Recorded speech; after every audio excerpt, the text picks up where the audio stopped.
સુરતના લીંબાયત રમાબાઈ ચોક વિસ્તારમાં હાથમાં ચપ્પુ લઈને આતંક મચાવનાર 3 લુખ્ખાઓની પોલીસે શાન ઠેકાણે લાવી દીધી હતી। પોલીસે જાહેરમાં સરઘસ કાઢીને માફી માંગી હતી। સ્થાનિકોએ પોલીસની કામગીરીને બિરદાવી હતી।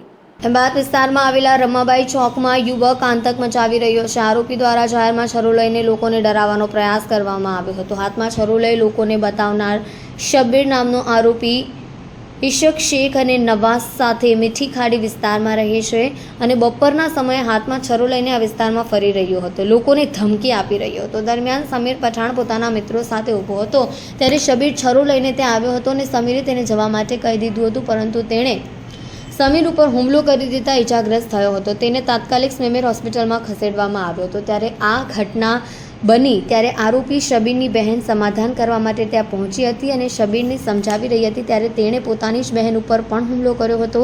આરોપીની બહેનના જણાવ્યા મુજબ તે નશો કરે છે, અવારનવાર આવી રીતે લોકોને ધમકીઓ આપે છે। આ ગુનામાં લીંબાયત પોલીસે આરોપીઓને શાન ઠેકાણે લાવવા માટે તે જ વિસ્તારમાં જાહેરમાં સરઘસ કાઢી માફી માંગી હતી। સ્થાનિકોએ પોલીસની કામગીરીને બિરદાવી હતી।